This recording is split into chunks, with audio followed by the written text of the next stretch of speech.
गांव से शहरी बहू के लिए पति की कीमत। लड़की तो वाकई बहुत सुंदर है, बिल्कुल हमारे बेटे रमन की बराबरी की है।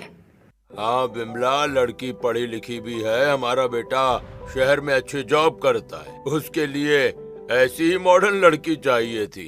Thank you uncle aunty, Raman भी काफी हैंडसम है। तो फिर हमारी तरफ से रिश्ता पक्का समझो, हम बहुत जल्द धूमधाम से शादी करेंगे।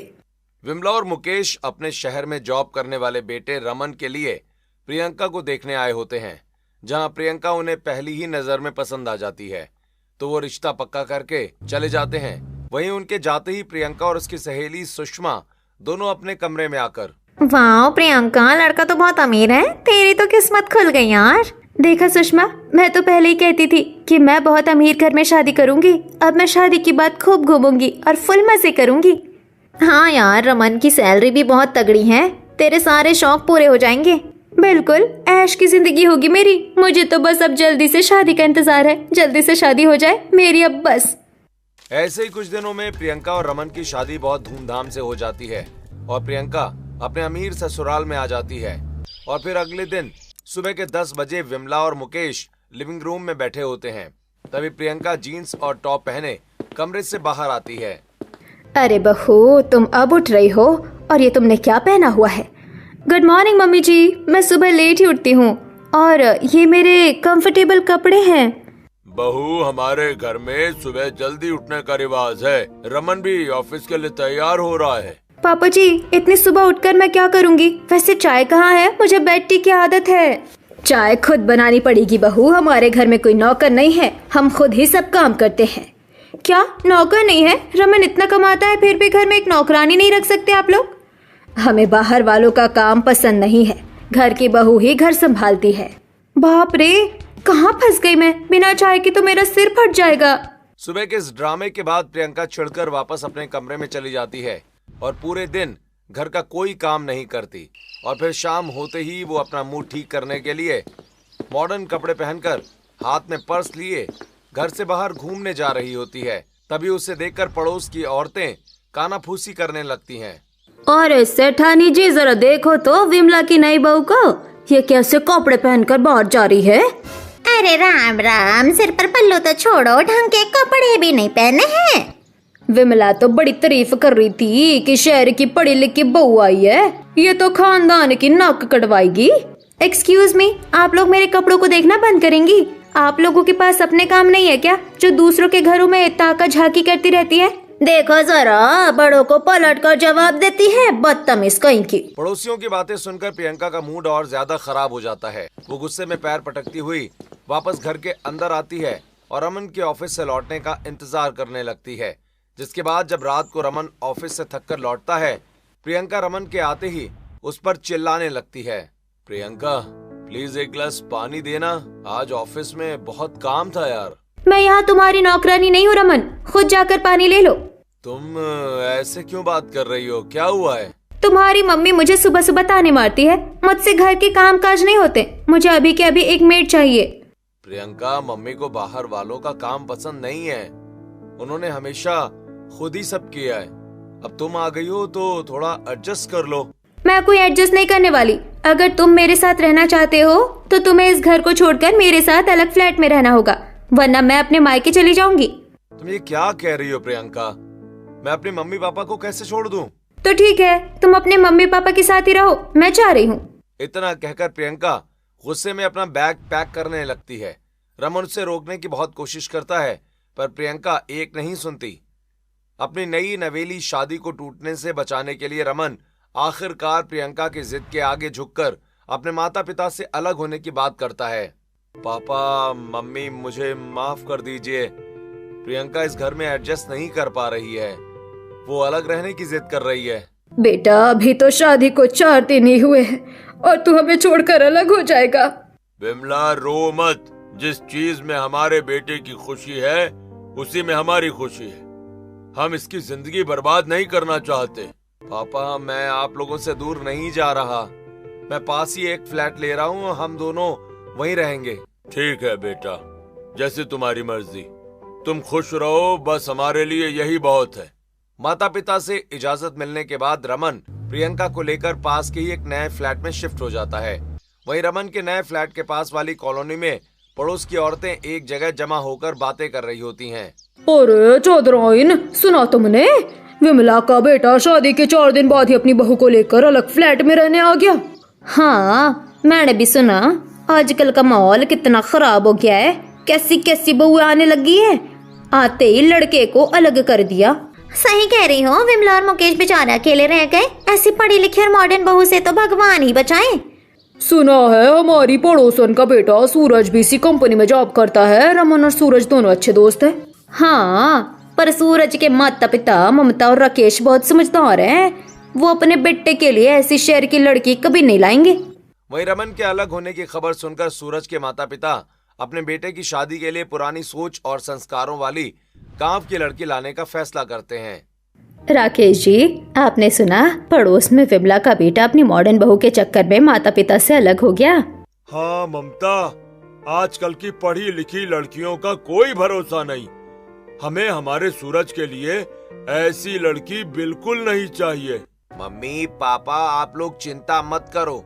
औरतों का तो काम ही है घर संभालना, और मैं तो घर संभालने वाली से ही शादी करूंगा। बेटा, मेरा राजा बेटा, हम तेरे लिए गांव से एक सुंदर और संस्कारी लड़की लेकर आएंगे जो हमारे घर को संभाल सके। हाँ, मैंने एक लड़की देखी है, राधा। हाँ, बड़ी ही संस्कारी है। उसके माता पिता बहुत सीधे हैं। हम वही रिश्ता पक्का करते हैं। सूरज के माता पिता तुरंत गांव जाकर राधा का रिश्ता पक्का कर देते हैं, जिसके बाद दोनों परिवारों की रजामंदी से बहुत जल्द शादी का दिन तय हो जाता है और सूरज बारात लेकर राधा के गांव पहुंचता है। वहीं शादी वाले दिन राधा के माता पिता विदाई से पहले अपनी बेटी को ससुराल के नियम और संस्कार बता रहे होते हैं। राधा बेटी, आज से तुम्हारा ससुराल ही तुम्हारा असली घर है। वहाँ सबकी सेवा करना। हाँ बेटी, हमेशा याद रखना कि पति परमेश्वर होता है। उसके हर सुख दुख में उनका साथ देना और कभी जुबान मत चलाना। जी पापा जी, मम्मी, मैं आपकी हर बात का ध्यान रखूंगी। मेरे लिए पति ही सब कुछ होंगे। मैं कभी आपको शिकायत का मौका नहीं दूंगी। ऐसे ही शादी होने के बाद राधा विदा होकर अपने ससुराल आ जाती है और अगले दिन सुबह जल्दी उठकर नहा धोकर श्रृंगार करके रसोई संभालने लगती है। वहीं दूसरी तरफ प्रियंका के फ्लैट में अभी तक वो आराम से सो रही होती है। अरे वाह बहू, तुम इतनी सुबह उठ भी गई और रसोई में चाय नाश्ता भी तैयार कर दिया। जी मम्मी जी, सुबह उठकर पूजा पाठ करना और सबके लिए चाय नाश्ता बनाना तो मेरा फर्ज है। तभी सूरज कमरे से बाहर आता है। वहीं राधा तुरंत झुककर उसके पैर छूती है और मुस्कुराकर चाय का कप उसकी तरफ बढ़ाती है। जी, आपके लिए चाय। सूरज राधा के हाथों से चाय का कप लेकर जैसे ही एक घुट पीता है तो उसे तुरंत फर्श पर थूक देता है। ये क्या बकवास चाय बनाई है, इसमें चीनी का तो अता पता ही नहीं है। सॉरी जी, मैं आगे से ध्यान रखूंगी। भगवान जाने कैसे गांव की गवार है, एक चाय भी ढंग की नहीं बनती। इतना कहकर सूरज अपनी चाय का कप डाइनिंग टेबल पर ही पटक देता है।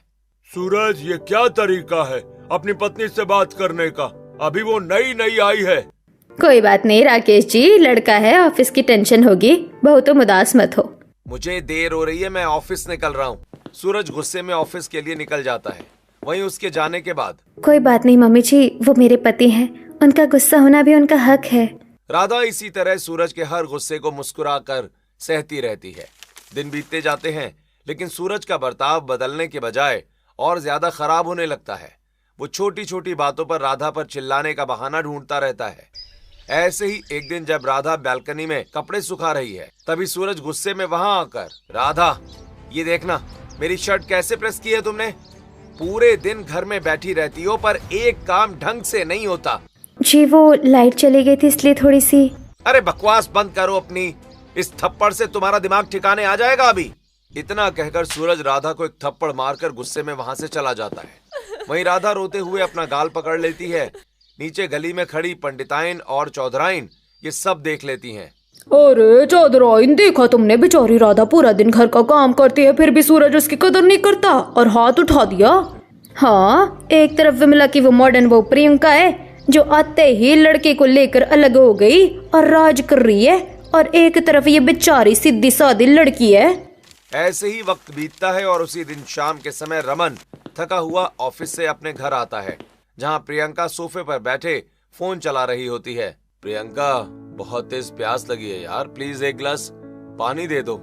देखो रमन, मैं तुम्हारी कोई काम वाली नौकरानी नहीं हूँ। खुद जाओ और किचन से पानी ले लो। तुम एक गिलास पानी भी नहीं दे सकती? और ये घर में खाना क्यों नहीं बना? अरे, मैं तो अपने फ्रेंड्स के साथ बाहर डिनर करने गई थी, मैंने तो खा लिया। तुम अपने लिए बाहर से कुछ ऑर्डर कर लो। क्या जिंदगी बन गई है मेरी शादी के बाद। मैंने इसके लिए अपने मम्मी पापा को छोड़ दिया, पर इसे मेरी कोई फिक्र ही नहीं है। रमन उस रात भूखा ही सो जाता है, जिसके बाद से दोनों के बीच बातचीत पूरी तरह बंद हो जाती है। ऐसे ही पूरा हफ्ता बीत जाता है और संडे की सुबह रमन को अगले दिन के लिए तैयार कपड़े चाहिए होते हैं, लेकिन वॉशिंग मशीन में कपड़े वैसे ही पड़े होते हैं। प्रियंका, मेरे ऑफिस के कपड़े कहाँ हैं? तुमने अभी तक धोए नहीं है क्या? मैंने नहीं धोए कपड़े। क्या तुम खुद वॉशिंग मशीन में अपने कपड़े भी नहीं धो सकते? सारा काम मैं ही करूँ क्या? यार, तुम पूरा दिन घर में रहकर मेरे कपड़े भी नहीं धो सकती, हद है यार। ज्यादा कपड़े धुलवाने का शौक है ना, तो घर में एक मेड रख लो। मुझसे नहीं होते ये फालतू के काम। चलो एक काम वाली ही रख लेता हूँ। पूरे दिन घर में रहती है तो चिड़चिड़ा जाती है। मेड आ जाएगी तो शायद ये खुश रहेगी और थोड़ा मुझे भी टाइम देगी। एक तरफ जहाँ रमन अपनी मॉडर्न पत्नी प्रियंका को खुश करने के लिए घर में काम वाली रखने की सोच रहा होता है, तो वहीं दूसरी तरफ राधा ने अपने पति सूरज की लंबी उम्र के लिए व्रत रखा होता है, जिस वजह से ममता ने सूरज को ऑफिस से जल्दी घर आने को कहा होता है। वहीं सूरज चिढ़ता हुआ घर आता है। सूरज बेटा, बहू ने सुबह से बूंद भर पानी नहीं पिया है, तेरे लिए व्रत रखा है उसने। जा, उसे अपने हाथ से कुछ खिला दे। क्या इसके हाथ टूट गए हैं जो मैं इसे खाना खिलाऊं? जी, आप इतना गुस्सा क्यों कर रहे हैं? पूरा दिन घर में पड़ी पड़ी नाटक करती रहती है। पहले ही ऑफिस के काम से परेशान हूँ मैं, और यहाँ आते ही ये नया कलेश। सूरज, ये बदतमीजी की हद है। वो तेरी पत्नी है। कोई बात नहीं पापा जी, वो जल्दी ऑफिस गए थे ना, इसलिए चिढ़ गए होंगे। मैं खाना समेट लेती हूँ। जिसके बाद अगले दिन दोपहर के वक्त सूरज के बर्ताव से परेशान राधा रोते हुए अपनी माँ सुनीता को फोन करती है। हेलो माँ, मुझे आप लोगों की बहुत याद आ रही है। यहाँ सब बहुत। क्या हुआ राधा, तुम रो क्यों रही हो? सब ठीक तो है ना? तुम्हारे पति कुछ कहते हैं क्या? मम्मी, वो बहुत गुस्सा करते हैं। आज तो उन्होंने मुझ पर हाथ पे उठा दिया। बेटी धीरज रखो, अब वही तुम्हारा घर है, पति परमेश्वर होता है। पुराने जमाने में भी औरतों ने बहुत कुछ सहा है। तुम जुबान मत चलाना, सब ठीक हो जाएगा। हम तुमसे मिलने आ रहे हैं। राधा के घर वाले उसे तसल्ली देकर फोन काट देते हैं और अगले दिन राधा के माता पिता सुनीता और अनिल उससे मिलने आए होते हैं। तभी सूरज ऑफिस से लौटता है और उन्हें देखकर चिढ़ जाता है और वहीं उनके सामने ही बदतमीजी शुरू कर देता है। अरे, आप लोग यहाँ क्यों आ गए? अपनी इस गंवार बेटी को विदा तो कर दिया, पर ढंग का कोई काम नहीं सिखाया आपने। दामाद जी, ये आप क्या कह रहे हैं? हमारी बेटी में क्या कमी है? अरे, कमी ही कमी है। पूरे दिन घर में पड़ी रहती है, फिर भी इससे कोई काम ढंग से नहीं होता। ले जाइए इसे अपने साथ। बेटी, तू अपना ध्यान रखना, हम चलते हैं। जी, आपने मेरे माता पिता का अपमान क्यों किया? उनकी क्या गलती थी? ए, चुप रहो तुम। ज्यादा बोलोगी तो तुम्हारा भी यही हाल करूंगा। सूरज की इस धमकी के बाद सभी चुपचाप जाकर सो जाते हैं, लेकिन इस घर में ना तो सूरज का गुस्सा कम होता है और ना ही रोज रोज का ये ड्रामा थमता है। ऐसे ही हर रोज सूरज के घर से लड़ाई झगड़े और चीजें फेंकने की आवाजें आती रहती हैं। वहीं पड़ोसी बाहर खड़े होकर सब सुनते हैं। राधा, मेरी चाय अभी तक नहीं बनी क्या? ऑफिस के लिए लेट हो रहा हूँ। जी, बस ला रही हूँ, दूध उबल रहा था। ये लीजिए। इतनी गर्म चाय, मेरा मुंह जलाना चाहती हो क्या? जी, मेरा पैर। इतना कहते ही सूरज गुस्से में लंच बॉक्स उठाकर राधा के पैर पर दे मारता है और चला जाता है। बाहर गली में सब्जी खरीद रही पंडिताइन और चौधराइन राधा के चिल्लाने की आवाज सुन लेती हैं। तभी राधा लंगड़ाते हुए बाहर सब्जी लेने आती है। भाभी जी, ये आपके हाथ और पैर पर इतने निशान कैसे पड़ गए? चोट लगी है क्या? अरे मुन्ना, क्या पूछता है? सबको पता है इसका पति से रोज मारता पीटता है, आवाजें बाहर तक आती है। पंडिताइन जी, आप मेरे घर के मामलों में मत बोलिए। वो मेरे पति है, हमारा आपसी मामला है। आप उनके बारे में कुछ गलत नहीं कह सकती। एक तरफ जहाँ पूरे मोहल्ले में राधा के सीधेपन और सूरज के गुस्से की चर्चा हो रही होती है, वहीं दूसरी तरफ दोपहर में ऑफिस के लंच टाइम में सूरज और रमन करण और रोहित के साथ बैठे होते हैं। एक तरफ ऑफिस में लंच के समय सूरज अपनी संस्कारी बीवी के हाथ का बना स्वादिष्ट खाना खा रहा है, जबकि रमन बेचारा कैंटीन का खाना खा रहा है। अरे वाह सूरज, आज लंच में क्या मस्त पनीर की सब्जी लाया है यार। तेरी बीवी रोज नए नए पकवान बनाकर देती है भाई, तू तो बहुत लकी है। हाँ भाई, भाभी के हाथ के खाने का कोई जवाब नहीं। इतनी सेवा करने वाली बीवी नसीब वालों को ही मिलती है। हाँ अरे भाई, औरतों का काम ही क्या है घर में? खाना बनाना और सेवा करना। अगर वो भी ढंग से ना करे तो क्या फायदा? मैं तो अपनी बीवी को पैरों की जूती बनाकर रखता हूँ, तभी लाइन पर रहती है। एक इसकी बीवी है जो रोज टाइम पर इतना अच्छा लंच पैक करके देती है, और एक मेरी बीवी प्रियंका है जिसके लिए मैंने अपने मम्मी पापा को छोड़ दिया, पर वो मुझे एक गिलास पानी तक नहीं पूछती। रोज भूखे पेट ऑफिस आना पड़ता है। रमन, तू आज फिर कैंटीन का खाना खा रहा है? तेरी नई नई शादी हुई है ना, भाभी खाना नहीं बनाती क्या? शादी से पहले तो तू रोज घर का लंच लाता था भाई, अब क्या हुआ? नहीं भाई, ऐसी कोई बात नहीं है, बस आज सुबह थोड़ा टाइम नहीं मिला। ऐसे ही दिन बीतता है और अगले दिन सुबह सूरज जल्दबाजी में बाथरूम में नहाने गया होता है, जहां राधा सूरज को कपड़े देने बाथरूम की तरफ जा रही होती है। तभी फर्श पर पानी होने की वजह से सूरज का पैर अचानक फिसलता है और वो गिरते गिरते बचता है। जी, आपके कपड़े संभाल कर फर्श पर पानी, मुझे माफ कर दीजिए जी। अरे अक्ल की अंधी, पूरे दिन घर में पड़ी रहती है, तुझसे एक बाथरूम भी साफ नहीं होता। अभी मैं फिसल जाता तो। इतना कहते ही सूरज राधा को धक्का मार देता है और राधा दीवार से टकराकर फर्श पर गिर पड़ती है। उसके सिर और हाथ पर गहरी चोट आ जाती है। अब रोना धोना बंद करो अपना, दिमाग खराब कर दिया सुबह सुबह तुमने मेरा। अरे बहू, ये क्या किया इसने? कितनी चोट लग गई तुझे? कोई बात नहीं मम्मी जी, वो फिसल गए थे ना, इसलिए गुस्से में थे। आप चिंता मत कीजिए, मैं ठीक हूँ। जिसकी थोड़ी देर के बाद दूध वाला दूध देने के लिए आता है और राधा के सिर पर लगी चोट देखकर हैरान रह जाता है। अरे भाभी जी, आपके सिर पर ये बड़ी सी चोट कैसे लग गई? अरे कुछ नहीं छोटू भैया, वो सुबह जरा पैर फिसल गया था फर्श पर, बस वही चोट लग गई। देखो सेठानी जी, पैर नहीं फिसला। सुबह इसके घर से चिल्लाने की आवाज आ रही थी, पति ने मारा है पर छुपा रही है। एक तरफ सूरज अपनी संस्कारी पत्नी की कोई कदर नहीं करता, तो वहीं दूसरी तरफ प्रियंका अपनी किटी पार्टीज और फ्रेंड्स के साथ घूमने के लिए रमन को जबरदस्ती शॉपिंग पर लाई होती है, जहां वो बेहद महंगी ड्रेसेस पसंद कर रही होती है। Raman, look at this dress, ये डायमंड वर्क वाली ड्रेस कितनी प्यारी है ना। कल मेरी फ्रेंड्स के साथ पार्टी है, मैं यही पहनूंगी। प्रियंका, पर इसकी कीमत तो देखो, इस महीने ऑलरेडी बहुत खर्चे हो चुके हैं, थोड़ा बजट खराब चल रहा है हमारा। बजट खराब है? तुम्हारी सैलरी जाती कहाँ है?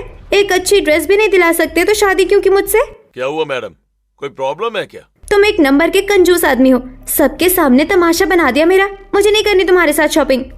प्रियंका बैग्स वहीं फेंककर गुस्से में मॉल से बाहर चली जाती है। हे भगवान, सब लोग देख रहे हैं, कितनी इंसल्ट कर दी इसने मेरी। रमन उदास होकर उसके पीछे पीछे घर आ जाता है। वहीं प्रियंका मुंह फुलाकर बेड पर बैठ जाती है, जहां रमन उसे मनाने की कोशिश करता है। देखो प्रियंका, प्लीज मान जाओ ना, मैं तो बस इस महीने के बजट की बात कर रहा था। मुझसे बात मत करो रमन, तुम्हारी हिम्मत कैसे मुझे टोकने की? जब तक तुम मुझे वो ड्रेस और जो मेरी सहेली के पति ने उसे बर्थडे पर नई कार दी है वैसी कार नहीं दिलाते, मैं तुमसे बात नहीं करूंगी। प्रियंका, कार के लिए इतने पैसे एकदम से कहां से आएंगे? मुझे नहीं पता, अपनी एफडी तोड़ो या कुछ भी करो, मेरा बर्थडे आ रहा है, मुझे नए मॉडल की कार चाहिए। एक तरफ प्रियंका रमन से कार के लिए जिद कर रही थी, तो वहीं दूसरी तरफ राधा सूरज के कपड़े प्रेस कर रही होती है। तभी अचानक ध्यान भटकने की वजह से सूरज की एक महंगी शर्ट पर प्रेस लग जाता है और शर्ट जल जाती है। तभी उसी वक्त सूरज वहां आ जाता है। अरे राधा, ये क्या किया तुमने? मेरी इतनी महंगी शर्ट जला दी। जी, वो मुझसे गलती से, मैं अभी दूसरी शर्ट। गलती से? हाँ, रुको, आज तुम्हारी इस गलती का इलाज ही कर देता हूँ मैं। इतना कहकर सूरज राधा का हाथ जबरदस्ती पकड़कर गरम प्रेस के नीचे रख देता है। जी छोड़िए, मेरा हाथ जल रहा है। अरे काम की ना काज की, 2.5 सेर अनाज की, पूरे दिन घर में पड़ी पड़ी रोटियां तोड़ती है, एक कपड़ा भी ढंग से प्रेस नहीं होता तुझसे। तेरे माँ बाप ने कुछ सिखाया नहीं क्या? सूरज गुस्से में बाहर चला जाता है। राधा रोते हुए अपने जले हुए हाथ को पकड़कर फर्श पर बैठ जाती है। वहीं प्रियंका को खुश करने और घर का क्लेश मिटाने के लिए रमन सारी एफडी तोड़कर एक नई मॉडल की कार खरीद लेता है। हे प्रियंका, अपनी आंखें बंद करो। देखो तुम्हारे बर्थडे का एडवांस सरप्राइज। इतना कहते ही रमन कार की चाबी प्रियंका के आगे करता है। Oh my God Raman, new car! तुमने सच में मेरे लिए कार खरीद ली? हाँ प्रियंका, ताकि तुम खुश रहो। I am so happy Raman, thank you. वैसे अगले महीने हमारी एनिवर्सरी आ रही है। मेरी फ्रेंड्स कह रही थी कि आजकल डायमंड नेकलेस बहुत ट्रेंड में है, मुझे वो भी चाहिए। हे भगवान, अभी कार के चक्कर में बैंक अकाउंट खाली हो गया। अब ये डायमंड का नेकलेस कहाँ से लाऊं? उसी दिन प्रियंका के खर्चों से परेशान रमन ऑफिस में उदास बैठा कैंटीन का खाना खा रहा होता है। अरे रमन, तू फिर आज कैंटीन का खाना खा रहा है? यार तेरी नई नई शादी हुई है, भाभी तुझे कभी खाना बनाकर नहीं देती क्या? शादी से पहले तो तू रोज घर का लंच लाता था। अरे क्या करूं भाई, प्रियंका खाना नहीं बनाती। वो कहती है कि वो कोई नौकरानी नहीं है। इतना बताते हुए रमन उसके और प्रियंका के बीच चल रही सारी परेशानी बता देता है। पर यार रमन, तेरी तो जिंदगी खराब हो गई शादी के बाद। तू उसकी सारी डिमांड्स पूरी कर रहा है, नई कार भी लाकर देती, पर वो तुझे एक वक्त की रोटी तक बनाकर नहीं दे सकती। क्या फायदा ऐसी पत्नी का? सूरज को देख कैसे अपनी बीवी को इशारों पर नचाता है। सूरज को देख कैसे अपनी बीवी को इशारों पर नचाता है। सही कह रहा है रोहित, मैं ही बेवकूफ हूँ जो उसके इशारों पर नाच रहा हूँ। वहीं दूसरी तरफ प्रेस से हाथ जलने के बाद भी राधा उसी दिन दोपहर में मोहल्ले में सब्जी खरीद रही होती है।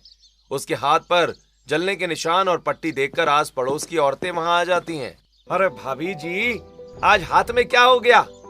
ये तो जलने का निशान लग रहा है। अरे नहीं मुन्ना भैया, वो रसोई में काम करते हुए जरा गरम कढ़ाई से हाथ छू गया था। अरे बहू, हमसे क्या छुपाना? तुम्हारे घर से रोज सूरज के चिल्लाने की आवाज बाहर तक आती है। सब जानते हैं कि उसने तुम्हारा हाथ जलाया है। सेठानी जी, वो मेरे पति हैं। हमारा जो भी मामला है वो आपसे है। आप हमारे बीच में मत बोलिए, और मेरे पति के खिलाफ मैं कुछ नहीं सुनूंगी। देख रहे हो पंडितायन जी, इसमें अकड़ कितनी है। पति रोज मारता पीटता है, फिर भी उसे भगवान समझकर उसका पक्ष ले रही है। सूरज के मार पीट करने के बाद भी राधा अपने फर्ज से पीछे नहीं हटती। वो अपने बीमार ससुर राकेश को व्हील चेयर पर बिठाकर रोज पार्क में वॉक कराने लाती है और उनकी पूरी देखभाल करती है। बहू, सूरज ने तेरे साथ जो किया उसके लिए मुझे माफ कर दे बेटी। मैं व्हील चेयर पर लाचार हूँ, कुछ कर भी नहीं सकता। पापा जी, आप ऐसे क्यों बोल रहे हैं? वो मेरे पति हैं। आप बस अपनी सेहत का ध्यान रखिए, मुझे कोई तकलीफ नहीं है। पार्क में बेंच पर बैठी एक पढ़ी लिखी और समझदार महिला दिव्या, जो रोज राधा को नोटिस करती है, वो राधा के हाथ और सिर पर चोट के निशान देखकर उसके पास आती है और एक्सक्यूज मी, मैं रोज देखती हूँ कि आप इस अंकल की इतनी सेवा करती हैं, पर आपके हाथों पर ये चोट और जलने के निशान कैसे हैं? जी, वो रसोई में काम करते हुए चोट लग गई थी। देखिए, छुपाने की कोशिश मत कीजिए। क्या आपका पति आपके साथ घरेलू हिंसा करता है? आप पुलिस में कंप्लेंट क्यों नहीं करती? अरे नहीं, पुलिस क्यों? पति तो परमेश्वर होता है, मैं उनके खिलाफ कैसे खड़ी हो सकती हूँ? सुनिए, अब जमाना बदल गया है। औरत पैर की जूती नहीं होती, उसे सिर का ताज होना चाहिए। इतना सब सहने के बाद भी कौन सा आपका पति आपसे प्यार से बात करता है? आपको खुद के लिए खड़ा होना पड़ेगा। क्या सच में मैं गलत कर रही हूँ? उसी रात अपने फ्लैट में रमन अपने पिता मुकेश के अचानक बीमार पड़ जाने से उदास होकर बैठा होता है। जहां उसके पिता के इलाज में उसके सारे पैसे भी खत्म हो चुके होते हैं, तभी प्रियंका सज धज कर बाहर जा रही होती है। रमन, अपना क्रेडिट कार्ड देना जरा, आज मेरी फ्रेंड्स के साथ क्लब में पार्टी है, थोड़ा खर्च होगा। प्रियंका, इस बार मेरे पास पैसे नहीं है। पापा हॉस्पिटल में हैं और उनके इलाज में बहुत ज्यादा पैसे खर्च हो गए। कार्ड की लिमिट खत्म हो चुकी है। व्हाट? तुम्हारे पापा के इलाज में पैसे खत्म हो गए? तुम मेरी एक डिमांड भी पूरी नहीं कर सकते रमन? तुम मेरे लिए करते ही क्या हो? मैं क्या करता हूँ? तुम्हारी हिम्मत कैसे हुई ये कहने की?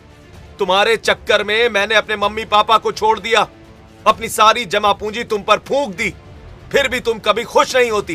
क्या तुम मुझे अपनी काम वाली नौकरानी समझते हो? तुम क्या सोचते हो कि मैं तुम्हारी बातें भी सुनूं और तुम्हारे लिए खाना भी बनाऊं? मैं बहुत पढ़ी लिखी और मॉडर्न लड़की हूँ, कोई गवार नहीं। हाँ, यहाँ पढ़े लिखे या गंवार की बात नहीं है प्रियंका, यहाँ संस्कारों की बात है। सूरज की बीवी को देखो, उसका पति उसे मारता है, फिर भी वो उसकी इज्जत करती है और रोज खाना बना कर देती है। ऑफिस में सब मेरा मजाक उड़ाते हैं। तो जाओ उसी संस्कारी लड़की से शादी कर लो, मुझसे बात मत करना अब। वहीं दूसरी तरफ सूरज के घर में सूरज रोज रात को लेट घर आने लगता है और राधा को अलमारी से उसकी शर्ट पर लिपस्टिक के निशान भी मिलते हैं। हे भगवान, ये शर्ट पर लिपस्टिक के निशान, क्या जी इनका किसी के साथ? नहीं, शायद मुझ में ही कोई कमी होगी। अभी तक सोई नहीं, मुंह लटका कर क्यों बैठी हो? जी आप रोज रात को इतने लेट आते हैं और आपकी शर्ट पर ये। अपनी बकवास बंद रखो। मेरे पर्सनल मामले में दखल देने की जरूरत नहीं है। पैर की जूती हो वहीं रहो। तभी ममता वहां आ जाती है और सूरज की सारी बातें सुनकर, सूरज ये क्या तरीका है? बहू सही तो कह रही है, तू रोज रात को कहाँ रहता है? मम्मी चुप रहो।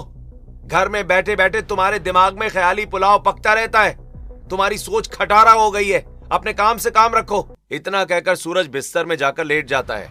वहीं ममता वहां से चली जाती है, जिसके बाद अगली सुबह रोटी सेकते वक्त राधा का ध्यान भटक जाता है और तवे पर रखी रोटी थोड़ी सी जल जाती है। वो वही रोटी सूरज की थाली में परोस देती है। राधा, ये क्या बकवास है? इतनी हिम्मत तुम्हारी कि मुझे जली हुई रोटी खिला रही हो? जी वो जरा ध्यान भटक गया था, मैं अभी दूसरी लाती हूँ। तुझे रोज रोज का सबक सिखाना ही पड़ेगा।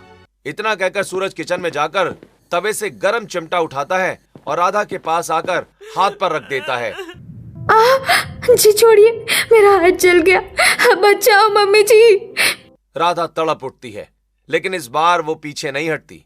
वो अपना दर्द छिपाने के बजाय तुरंत आगे बढ़कर सूरज का हाथ कसकर पकड़ लेती है और चिमटा दूर फेंक देती है। सूरज उसकी ये हिम्मत देखकर हैरान रह जाता है। वहीं शाम को राधा अपनी सास और ससुर राकेश को व्हील चेयर पर लेकर आई होती है, जहां दिव्या वहीं बेंच पर बैठी होती है।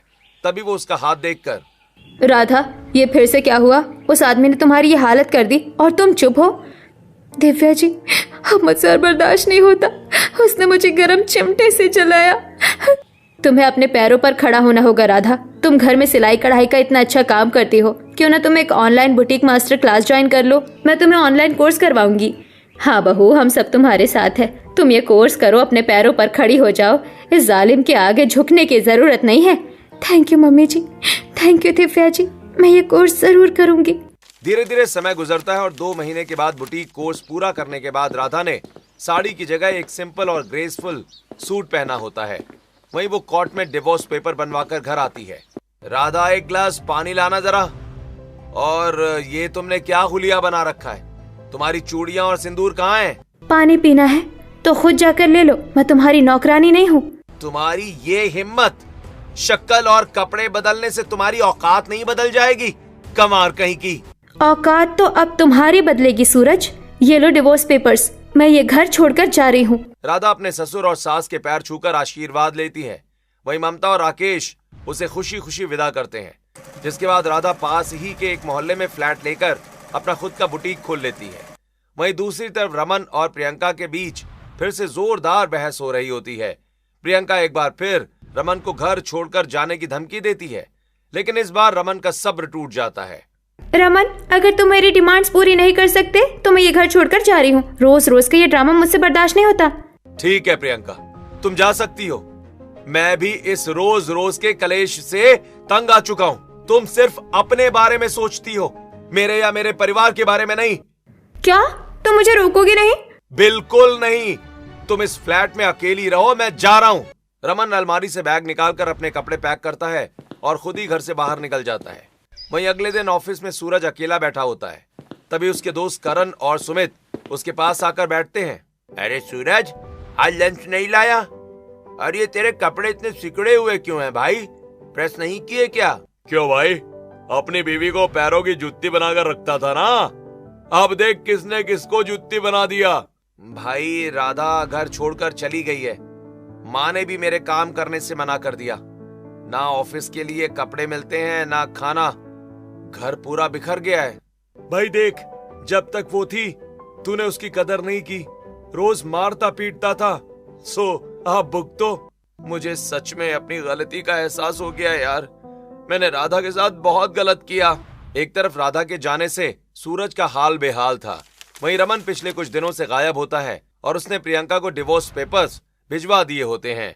वहीं प्रियंका अकेली रह जाती है और उसके पैसे भी खत्म हो जाते हैं। सुषमा, रमन सच में मुझे छोड़कर गायब हो गया। ये डिवोर्स पेपर्स, अब मेरा क्या होगा? प्रियंका, तूने बहुत ज्यादा जिद की यार। रमन बेचारा कब तक सहता? अब तेरे पास घर चलाने के पैसे भी नहीं है।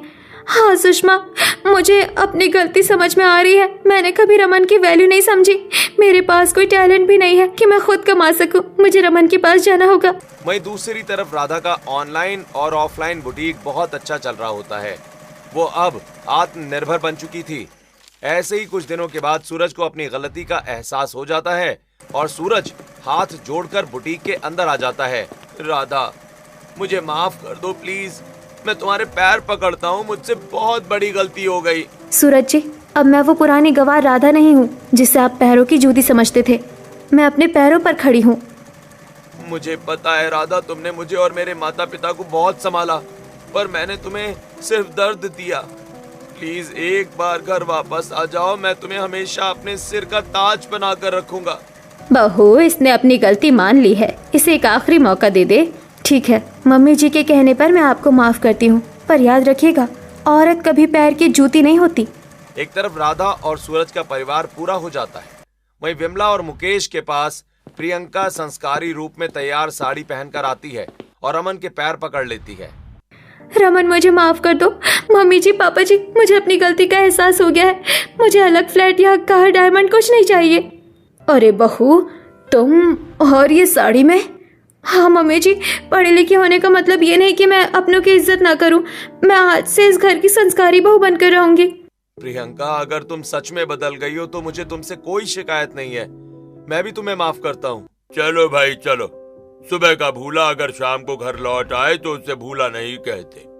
आज से हमारा परिवार फिर से एक हो गया है। दोनों परिवार खुश हो जाते हैं। रमन प्रियंका को गले लगाता है, दूसरी तरफ सूरज राधा को सम्मान से अपने घर ले जाता है।